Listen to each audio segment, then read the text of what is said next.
All right, we're back, everyone. It's good to be with you this morning. Thanks so much to the band for that song. It was a great song, a one-day Marasiahu. What a great song, a hopeful song. Great job. This band is phenomenal. And that's what the series has been, is about how we bring hope to these moments that we're in. And so it was just a beautiful song.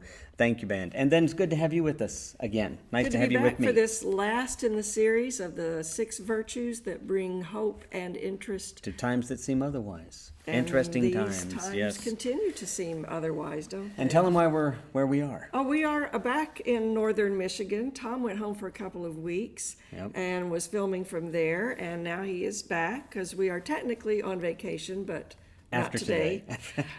We have 2 of our grandchildren with us, and we were going to film at home like we normally do. And we sort of changed our mind. Our minds were made up for us when our youngest one, who's just 2 years old, came in the middle of something, grabbed the mic, and just started to run off. Yeah. We figured, okay, we can't do this. It's a small place. So we're here at the chapel. There's a chapel on the campus portion of this neighborhood, and so it's really nice, and we have it for a while. So we're going to do it from here. So I'm going to get started. Start us. You were talking about a story. Yeah, I'm going to tell this story of that. It took place in the early 1900s in Italy. 1920s. Around the 1920s, yeah. At a time when Mussolini was coming into power with the fascist party. In Italy. And the Italians were kind of engaged in a kind of genocide against the Libyans who had been living there, Muslim Libyans. And one figure rose to prominence in the Muslim community, whose name was Omar Mukhtar, and he was considered a really beloved and humble teacher. But he also participated in the conflict. But there was this amazing moment when so many Libyans had been killed, that when they did finally capture a couple of soldiers, Italian soldiers, they were ready to make a public execution of them, and he had stepped just a violent revenge. And he insisted that they didn't. But there's this great line, because when they came before him and they said, "They have killed so many of ours, and yet we need to do something back," and he said, "Yes, but they are not our teachers." Wow. Makes you wonder then, who are our teachers in interesting and disturbing times? Who do we look to? Right. I mean, what are the guiding principles? What are really guiding values? And we talked about... What were his guiding values? Well, his guiding values were the interconnectedness of all humanity. I mean, throughout this conflict, what he was trying to exhibit, trying to proclaim, was that there was a unity of humanity. That even at the heart of his training as a Muslim, there was this interconnectedness of all people and things. And so how they act is not our teachers, he was saying. It's how we act out of our own values, out of our core purpose and values. And what we've talked about all this time in the pandemic even, haven't we been talking about shalom? Yeah, it's been a guiding word for us, for what we're looking at. I think any of us who would consider ourselves followers of Jesus, that would be our teacher. And the guiding principle there is the principle of shalom. The bringing wholeness, balance, seeing the interconnectedness of things. We're all united in the depth and grace and the ground of our being, which we call God. But this shalom is that path towards the kingdom. And so we've been talking about the 6 values, and you participated in some of those. And so... which you have this... You have this interesting way of reframing. Well, thank you for calling it interesting. Yeah, I think it's interesting, and some of them have really been stuck with me. Like I was participating in the one that you did on patience, and I had never thought about patience as navigation. Right. The ancient Roman use of the word patience was a navigating word, and so right. Instead of waiting, we navigate. Yeah. Okay, and then we talked. Well, that was the whole point. Humility was, or what was? Yeah, what was first one? The first one, which was, Krista Tippett of On Being sort of gave me some of these ideas as I was thinking through these things, and with her civil conversations, and the guiding virtue probably for all of these is this idea of needing better words, or needing to choose our words more intentionally, that provide a wider way of understanding than typically we do by limiting. We create polarities and binaries and divisiveness with our words. Because even like with patience, I learned that it wasn't just waiting it out. Well, we think we're waiting it out, right? Right. We think we're just waiting this out, the pandemic, or we think we're waiting out the social tensions that we experience. but navigating is an active way of being patient. And So so, what were some of the other words? well, hospitality. Okay, Hospitality, instead of entertaining, right. is really about empowering. Hospitality as a tradition has always been about opening up space for grace to happen to where people feel empowered. And then you did humility. And humility was really about, humility was less me, more other. It was getting out of the way for grace to kind of come forward, to connections to be made. Curiosity. Yeah, and curiosity, that was this not knowing, but it was also Wonder. wonder. And letting go of Yes, thank you. expected yes. outcomes. That's the real key, isn't it? When we enter into conversations, letting go of expected outcomes. Or needed or desired outcomes. Right, Yeah. right. Like we're talking to people because we're trying to change their mind. So all of these are rooted in our commitment to shalom. They're about you talk a lot about bringing life to life. Mm-hmm. And that's which is what interest means. Really? Right, well, but remember, because inter, S, if you look at the Latin, inter is to be You knew between. he was going to bring in the Latin. Latin moment, you can put that up there above. It means the to be between, and esse is to be. Okay. So we are in between being. We are bringing, essentially, that would be the literal, but what it means is to bring life, to bring essence. Now, today's word is civility. Yes. And yes. so, Yeah. who are our teachers? What do we think Right. about when we talk about civility? Right. And do you want me to go ahead and read the scripture now or in a minute? Yes, go ahead and read it now, and then let's talk about what we mean by civility. Okay. The scripture reading that Tom chose for today comes from Philippians chapter 4, verses 8 and 9. Finally, beloved, whatever is true, whatever is honorable, whatever is just, whatever is pure, whatever is pleasing, whatever is commendable, if there is any excellence, and if there is anything worthy of praise, think about these things. Keep on doing the things that you have learned and received and heard and seen in me, and the God of Shalom will be with you. Read that first part again. Finally, beloved. Okay, there, stop there. That was my favorite part of the verse. That's all. I mean, it's all. We know this verse. We understand it well, and these are qualities and values and virtues, essentially, that Paul was urging these early communities of diverse people, to come together around. But I love the word beloved, and I chose it because if you look up the word civility, right, and if you start doing a word study, which I love to do, and you explore the context of these meanings, we typically understand them as, how did you grow up understanding the word civil? Oh, Well, give me an example of where you heard it. well, to be polite and well-mannered was to be civil. Right. There would be no yelling. There would be no anger expressed. You were polite and well-mannered. Yeah. Yeah. And I always And what heard about it. you? I always heard it as being sort of like you're being civilized, act civilized. Yeah. To be polite, to be well-mannered, to dress nicely. That was it. But what I remember most is from my childhood during the 60s, watching the civil rights marches. And it just sticks in the back of my head in an uncomfortable way, because I remember my mother and my uncle, who changed over time, by the way, but who back then, I remember them just saying, watching the marchers on the bridge, and saying, why can't they just act more civil? Oh, yeah. I think I heard that too. I just thought, of course, then that stuck in my mind. To be opposed to something, especially if it was something I thought was normal and okay, that was being uncivil. And so it's been a troubling kind of word to think about civility, even in this time. I mean, we know about civil disobedience, and what was it John Lewis said? Do good trouble. Get into good trouble.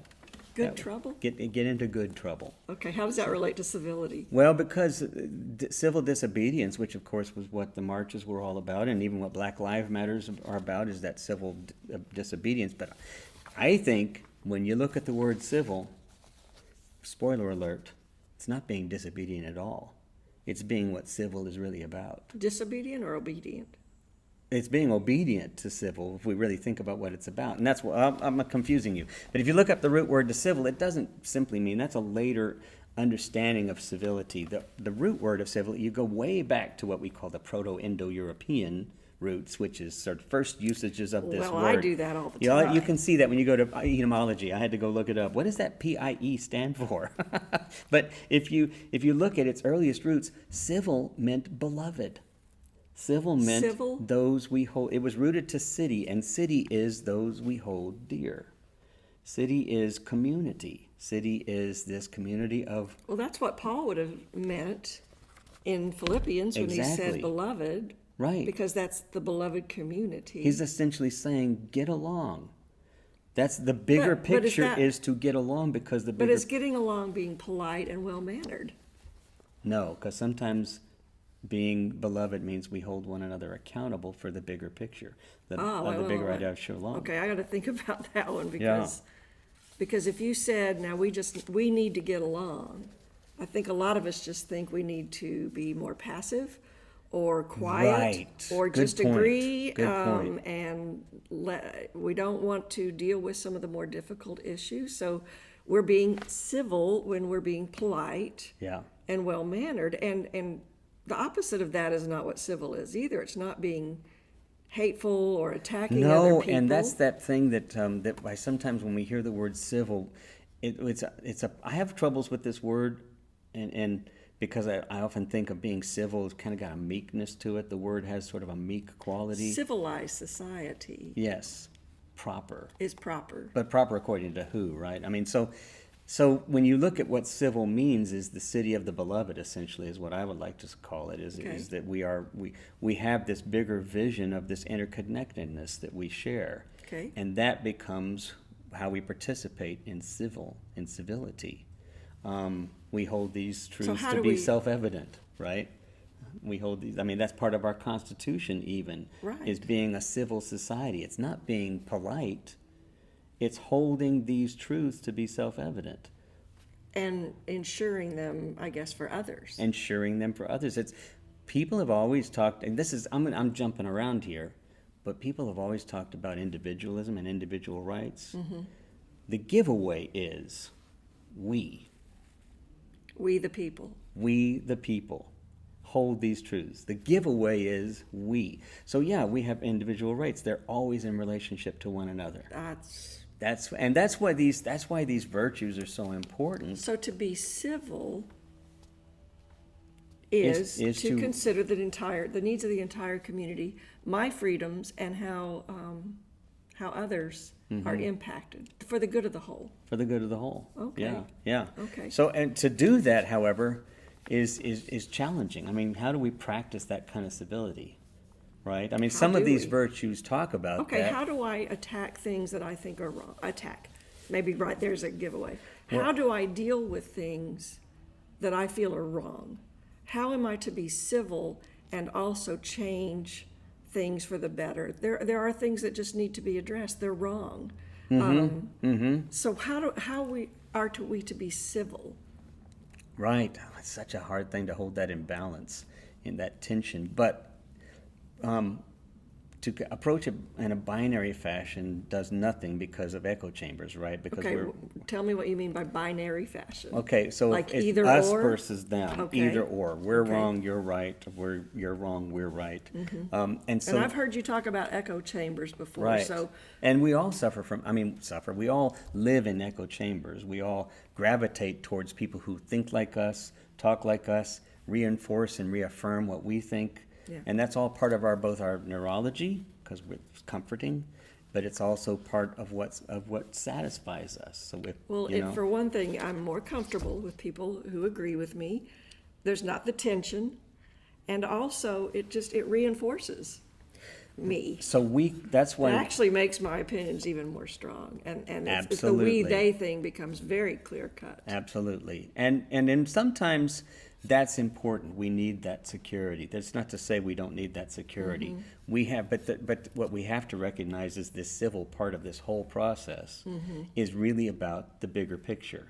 Back to shalom. It's really about who we say we are. Okay, so And so you we're calling it adventurous I was going to say civility. you talked about adventurous civility the other day when you were kind of talking to me about this subject. And so what do you mean about adventurous civility? Well, it's risk-taking, and it's willing to move out of our comfort zones because of seeing the bigger picture, because we recognize this whole point or this path is about shalom.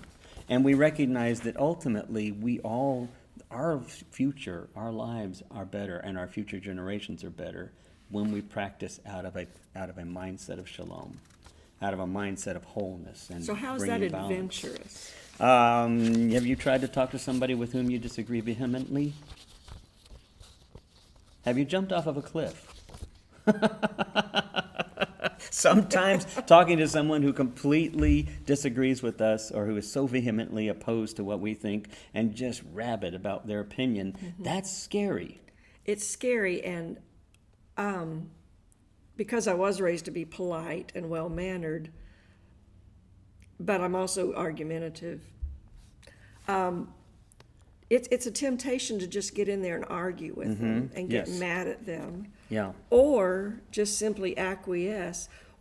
I will say, in my better moments, I can caution myself to just implore of them a little bit more. What do you mean when you say that? And maybe what do you think would be the outcome if we were all to do that just to kind of stretch them a little bit? I think you're right. I think that's the beginning of it. But I think even before you do that, what we have to do is we have to be in a daily practice of being in the mindset.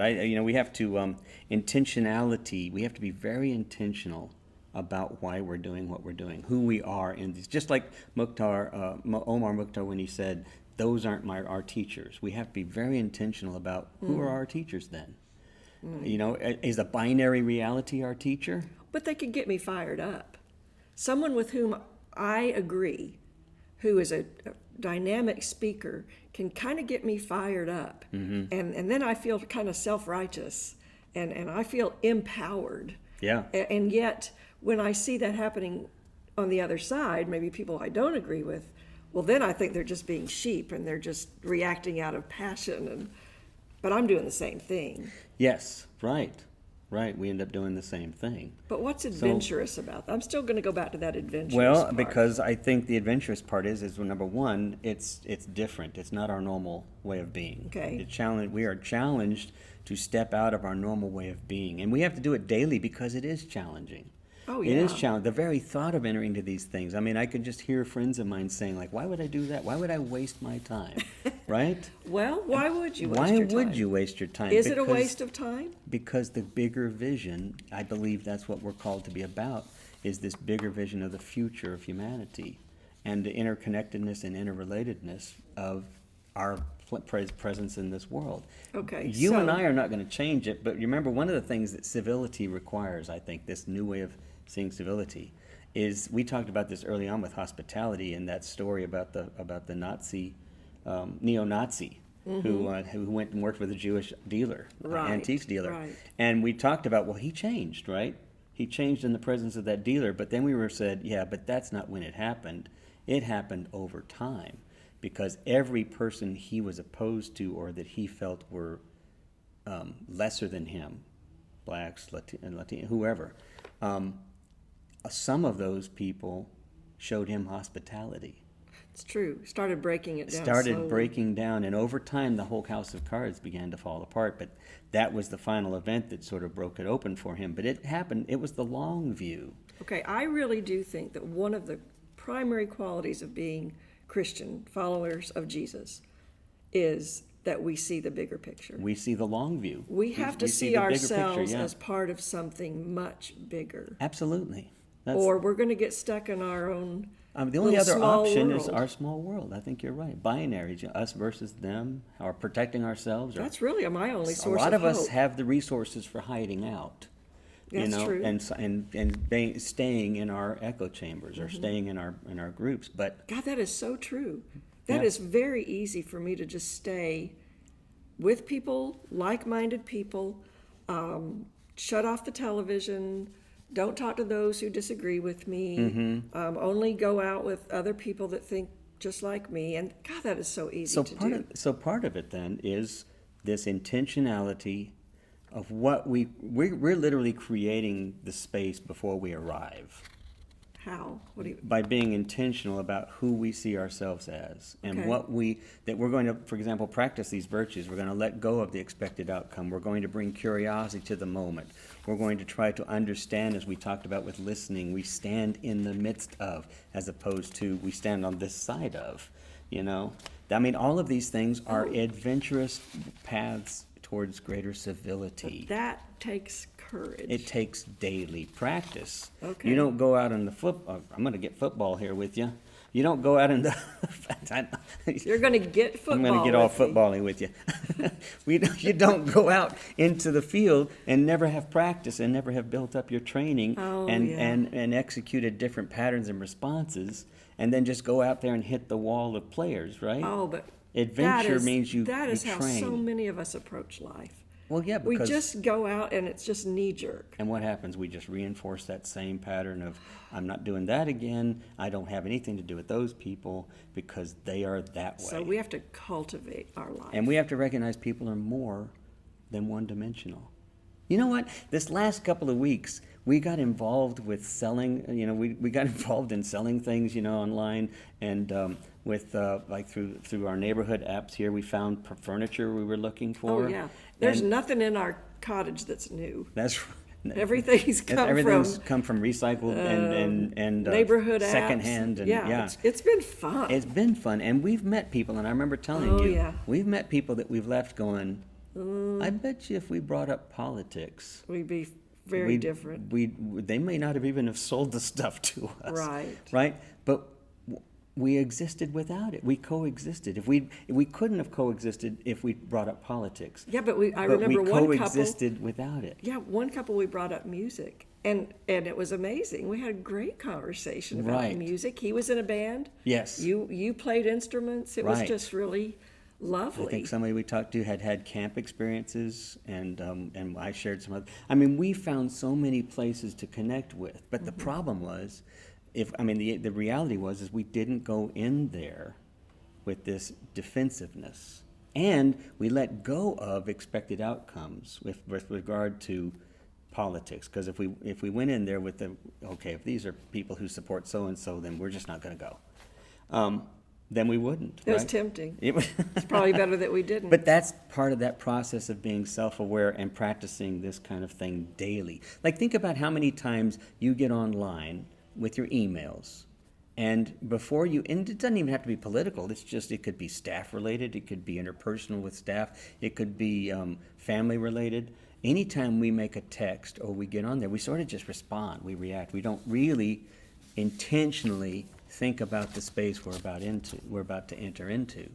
And that kind of intentionality that's about hospitality and empowering others, that's about curiosity and letting go of the outcomes, all of those practices are about being intentional before we go into the space. And I'm lousy at it. I'm lousy at it. So many times, although I'm getting in a better habit. Do you do this? I bet some of y'all do this. Do you write your emails 5 or 6 times before you ever send them? I'm getting a good habit of doing that. I don't. Because my first email sometimes is like, why didn't I just want to take it back. That's not me. I didn't mean to say that, but That's very intentional, though. that's right. That's very civil. That's what it means. Civility, civility means city of beloved. Yeah. We're all in this together. So, one of the things that gives me a problem with being civil is that I think I know what somebody's thinking, and I don't. Absolutely. And then I react to So that. It's like, you've I already know you're what already you grabbing think. this. You're already grabbing the expected And I already outcome. know that you don't agree with me, or I already know that you aren't going to like what I have to say, or I already think that you're mad at me, or whatever. And then I respond out of that, and I But even confess that if I've been they wrong. did, it'd be like Omar Mukhtar saying, True. They're not your teacher.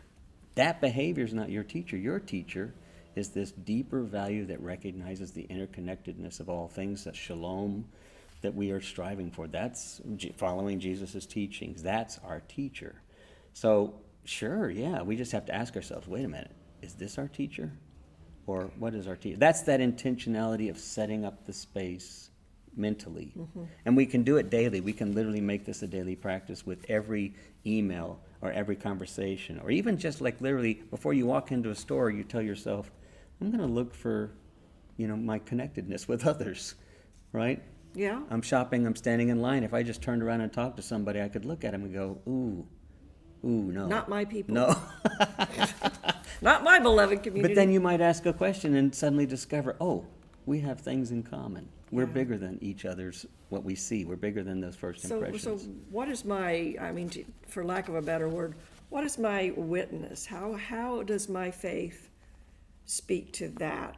Because there are goals in my faith, and the goal is shalom and not just politeness. So, yeah, getting along with people who are different than me is one thing, but when we really get into the hot and heavy issues Yeah, that make a difference in people's lives, that's where I think the rub comes. right, It's important. right. Black Lives Matter is important.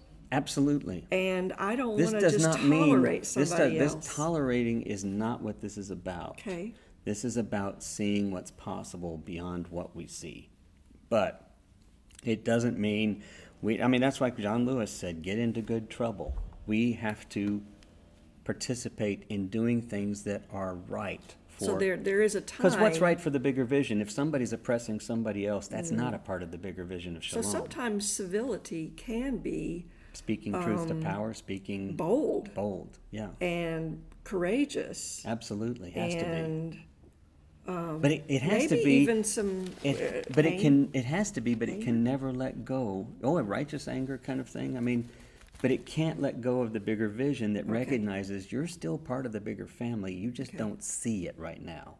Well, I think of And somebody I have like to act. Martin Luther King Jr.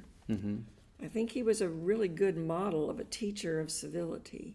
He was angry. He didn't like what was happening.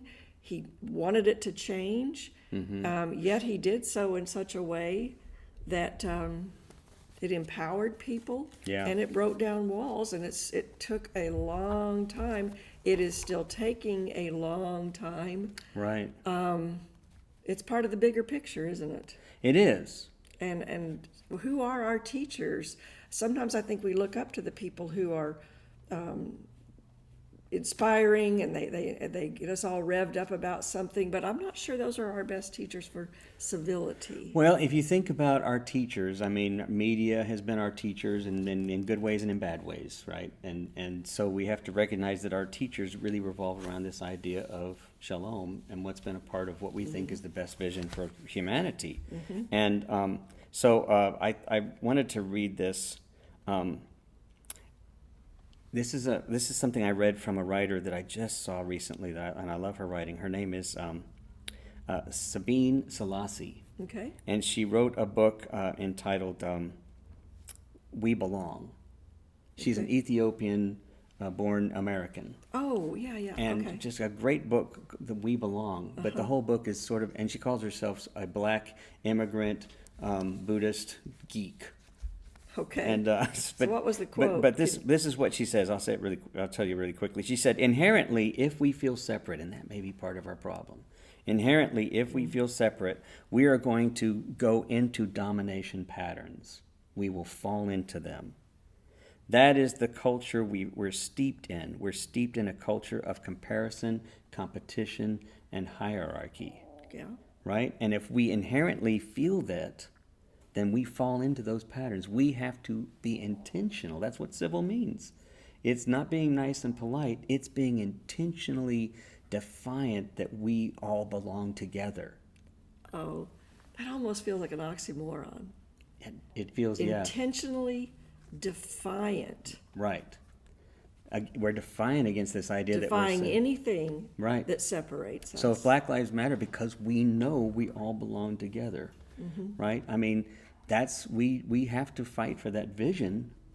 We fight for that vision by participating in a narrative that tells the better story. That's the story of shalom. That's the path of shalom. So Well, I would have to say, if I were going to look for the teachers, of course you have Jesus, who was certainly committed to civil discourse Right. But And challenging but things when they were not on challenging, that path. courageous to the point of Absolutely. death, but to be civil. But he was civil because the big picture, the community, the beloved community, was what, in essence, mattered. Right. The beloved community, my beloved, think on these things. So are there some Well, takeaways? I gave you several takeaways. I think we have several takeaways Okay. there. So, but a couple of last things that Wendell Berry wrote. I love Wendell Berry's writings, and he said there are no big fixes to big problems, only lots of little ones. And that's what all this is about. We see the big story, we see the big picture, we see the long view, but we participate in the moment. And he said, understand that it's more important to be in right relationship. I love this. More important to be in right relationship than to be right. Absolutely. Right? And with talking with people whose ideas and beliefs set your teeth on edge, turn from ire, which is what we've been talking about, to inquiry. Turn from ire to inquire. That's that. But we have to be intentional before we even get there. That's what we value. We value curiosity. Then the last thing I would just simply say, Gregory Ellison has this quote: "You can't change the world, but at every moment, you can change what's happening within 3 feet of you." That's what we're called to be a part of, is our moments to moments, being a part of Shalom and this path of bringing interest and hope to times that seem otherwise. That's the kind of thing that brings me hope. Because if I'm looking for one answer, I'm probably not going to find it. But I can participate in lots of small answers. I think when we start to do that, we start to find beauty. We start to find the path Of that course we starts do. showing And us that in delight and itself joy. is hope. And that's what the band's getting ready to do. Okay? A great, beautiful song called Beauty in the World. So it's been great to be with you. Hope you've enjoyed this. We've had this great discussion. This could go on and on. I think we were getting some really think great insights. we just about I did think go we on did and go on. on and on. So enjoy the music, and it's been good to be with you, and we will see you again soon.